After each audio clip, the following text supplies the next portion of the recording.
All right, going to start with the reading from Hebrews chapter 12, verses 1 to 4, and we'll see where it goes. Therefore, since we are surrounded by so great a cloud of witnesses, I'll explain that in a minute, let us lay aside every weight and sin which clings so closely, and let us run with perseverance the race that is set before us, looking to Jesus, the pioneer and perfecter of our faith, who for the joy that was set before him endured the cross, despising the shame, and is seated at the right hand of the throne of God. Consider him who endured from sinners such hostility against himself, so that you may not grow weary or faint hearted in your struggle against sin. You have not yet resisted to the point of shedding your blood.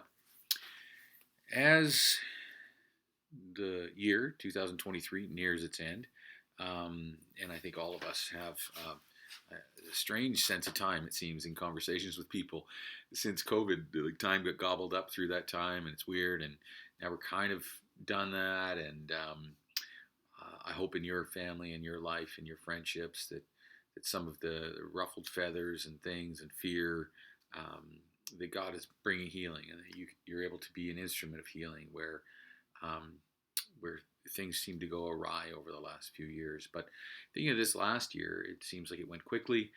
Certainly in my life and experience, it seemed like a lot happened, and mostly good things, I think. But um, nonetheless, this time of year we are, I think, all kind of inclined to reflect, and I love reflecting, but also kind of emptying my heart and my priorities and my to-do list. It's just too late at this point, right? You come to that stage in the year, and I like to really spend some of my time reflecting on the incarnation.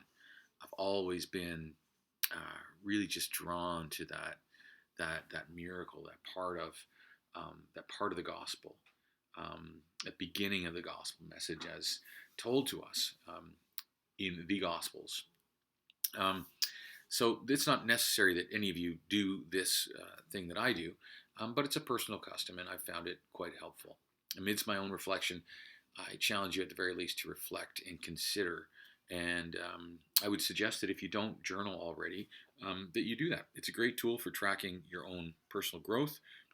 You can sometimes catch some of your own pitfalls, and those kind of things. So if you can do that and build that into your life, it will help too. Immediately following, so that was from Hebrews chapter 12. Hebrews 11 is a roll call of faith. It's sometimes, so you have some bumbling turkeys who, in spite of that, God does work through them. So there's faith, and we're reminded that we too are called to stand, yet not in and of ourselves. And Jesus is, the first couple of verses of chapter 12 encapsulate Jesus as ultimately the true hero of faith. So as I reflect back on the year, I mean, has Jesus truly been my center? Has Jesus been your center? Is Jesus your center now? Has he been this past year?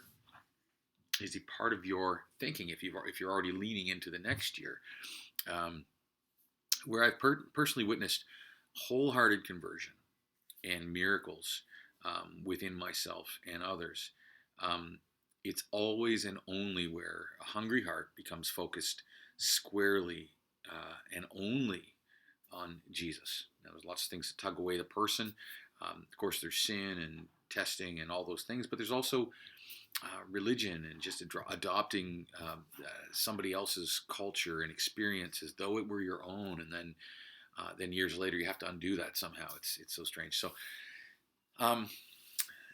just want to read Eugene Peterson's pastoral rendition of the same passage because I think it's really good. Do you see what this means?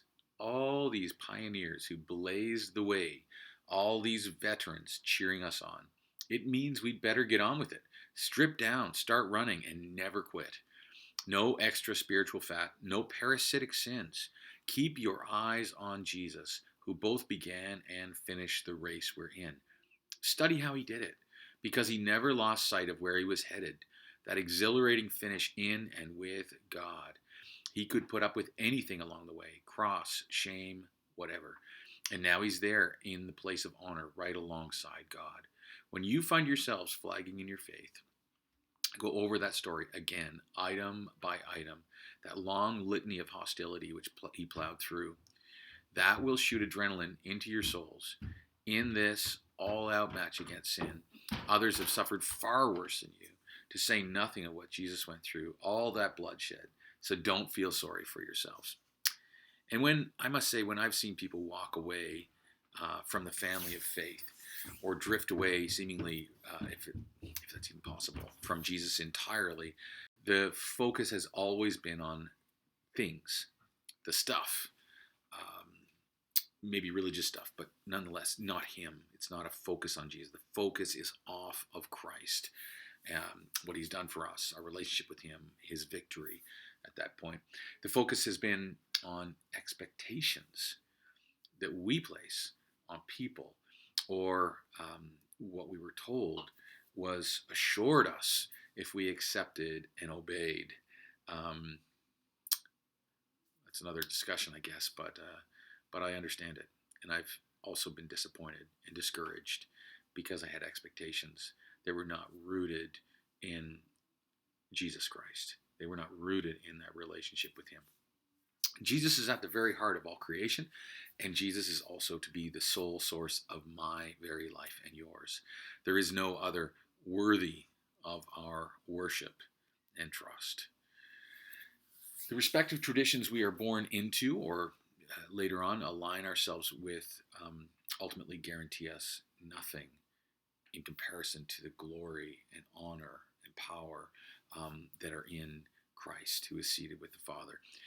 When we drag the small Jesus of our imaginings into, and traditions and religion, into the fight with us, disappointment and failure are assured. I have no objection to whatever grace the Lord may have given. His supply, of course, is endless. And whether the grace that you practice, I mentioned journaling.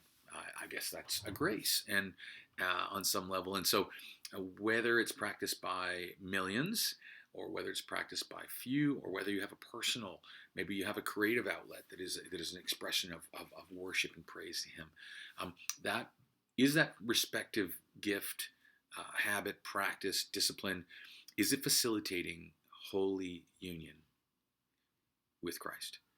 Is that practice causing you to lean into Jesus more deeply?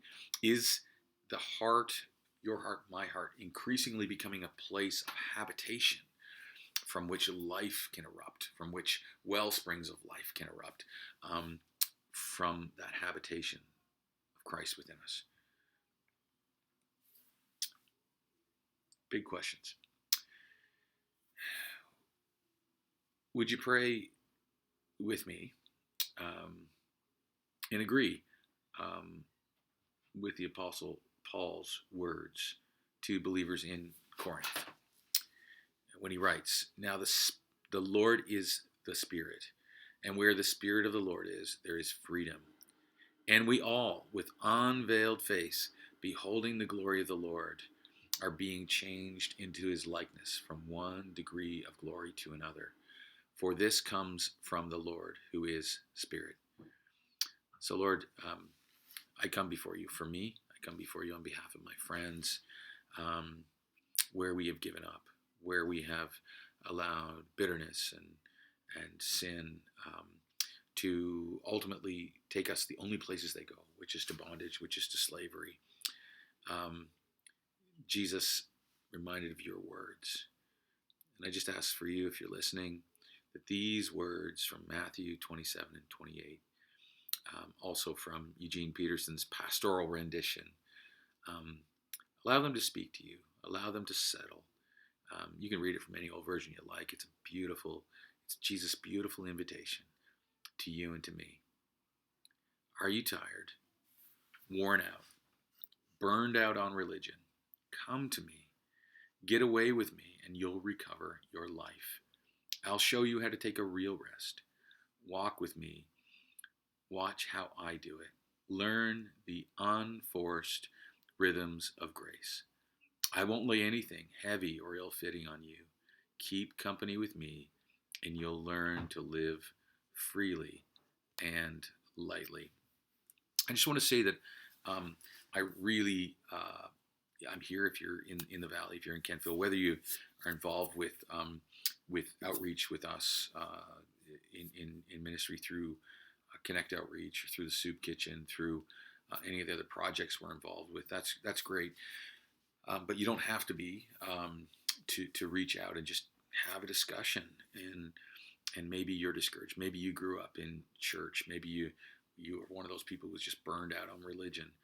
Um, I'd love to have a chance to talk with you, and have a chance to pray, because I believe that somewhere along the line your focus got off of Jesus. And as a friend, I think we can help direct that focus back to Jesus. I've needed it. We had a discussion the other day with our recovery group, and we talked about that. We need Jesus. We can't do this without His Spirit, the Spirit who is liberty.